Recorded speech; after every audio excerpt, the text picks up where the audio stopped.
everybody. In this video, we're going to summarize everything we've learned in the finance unit and talk about how to know which formula you use in which situations.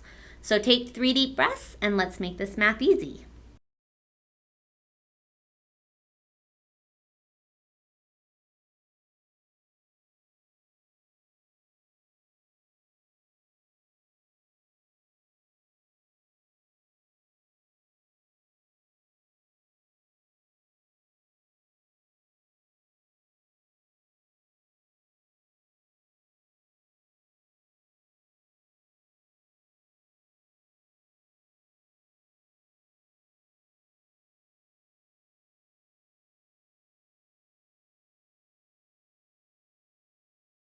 All right, so far we have learned 4 different finance formulas. Well, technically 5, but we basically have 4 different categories of formulas. So we have simple interest, compound interest, and then savings, annuities, and loans.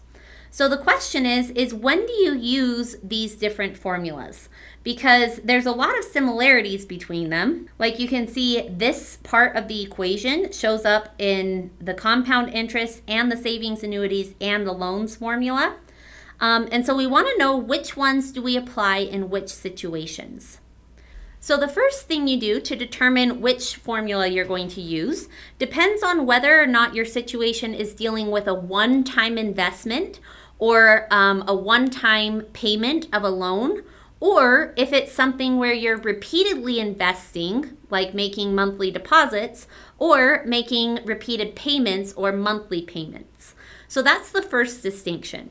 And if it's a one-time situation, you're either going to use simple interest or compound interest, because those two situations involve just a single one-time investment or a single one-time payment. And the way you determine which one it is out of the two is you just look through the problem and you see if the problem specifically says that the interest is simple interest. If it does, then you use the simple interest formulas. Otherwise, you'll use the compound interest formulas. And also you can kind of tell, because usually on the compound interest problems, it will say like, this is compounded monthly, or this is compounded annually, or something like that. But if it says compounded monthly, it doesn't necessarily mean that you're going to use the compound interest formulas, because the compound interest formulas only involve a single investment or a single payment of the loan. If you're doing repeated investments like deposits or repeated payments, then you're going to use the savings or the loans formula.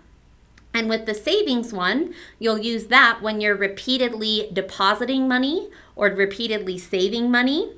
And then you'll use the loans formula if you start off with a big loan at the beginning and then you repeatedly pay it off with monthly payments. But again, if it says that the interest is compounded monthly, pay attention to if there's also a monthly payment or a monthly deposit. Because if that's the case, you will not use the compound interest formulas.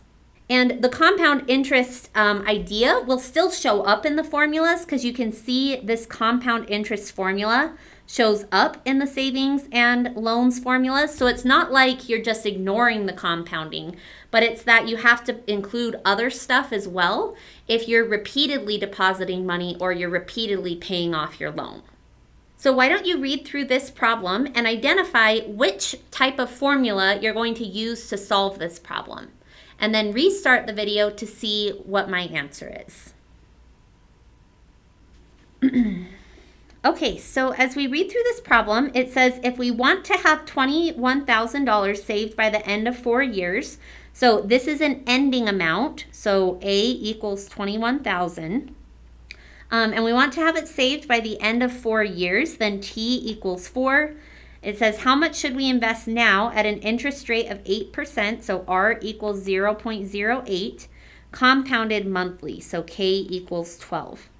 And the question asked how much do we invest now, which implies that we're making a single investment right now, and then that interest is going to build and build and build over 4 years until we get to our ending amount of 21,000. And so since it's a one-time investment, that means that it's either going to be a simple interest formula or a compound interest formula that we'll use to solve this. And because it mentioned that the interest was being compounded monthly and it didn't say anything about simple interest, that tells us that the formula we're going to use is compound interest. And we would use that formula to figure out what P is, because that's the amount we would invest now. So if you need a reminder of how to use that formula, you can go back and watch that video. But this is the formula that you would use for that problem. So let's do this again on this word problem. Pause the video and determine which formula you would use to solve this situation. Then restart the video to see what the correct formula would be. Okay, so on this one, it says, suppose you want to have $2.5 million saved for retirement in 40 years. If the account earns 5% interest, how much money would you need to deposit monthly to meet your goal? So essentially what they gave us here is they gave us the ending amount, the time, the interest rate, and we know that K equals 12 because we're depositing it monthly. And this word deposit is also the key word for which formula we're going to use. Because essentially what we're doing is we are starting off with $0 and we're depositing a small amount every month to build up to this 2.5 million. And so that tells us that the formula we're going to use is the savings annuity, because we're making a consistent monthly deposit. And so that tells us that we would need to use the savings annuities formula. And the savings annuities formula does require a compounding period, but remember that the compounding period will always match the deposit period. So because we're depositing it monthly, that means that our interest is going to be compounded monthly as well. So let's try another one. Pause the video and then restart it to see what the correct formula would be to solve this one.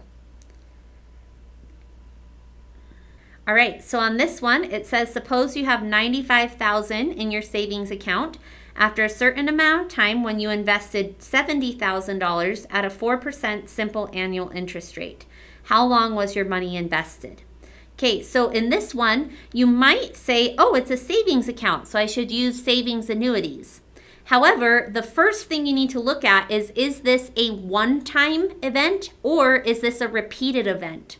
And in this case, because we initially invested $70,000, this is a one-time event, which means the savings annuities formula wouldn't apply because the savings annuities formula requires a monthly deposit.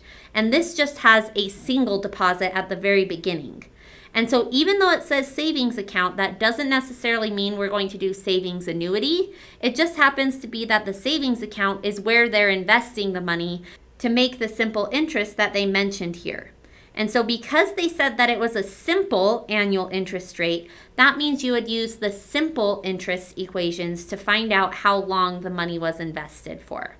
So the formula you would use here would be a simple interest formula.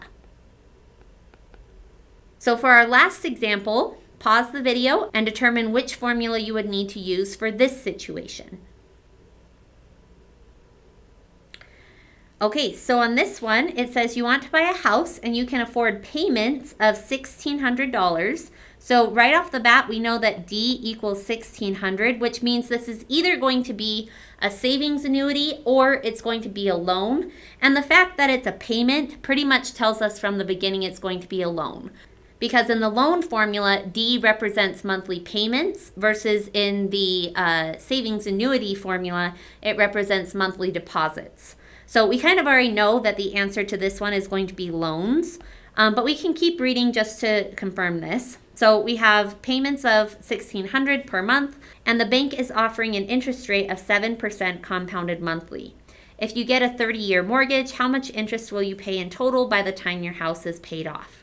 So in this situation, it's definitely a loan situation, but to answer the question they asked, which is how much interest you'll pay off, you would have to do a couple steps because you would have to use the information they gave us to figure out how much money you end up borrowing. Then you would use the deposit to figure out how much money you paid into the loan, and you would subtract those two numbers to find the interest. So we'd use the loan formula, but the result of the loan formula would also have to be combined with other information to be able to answer how much interest we would pay off.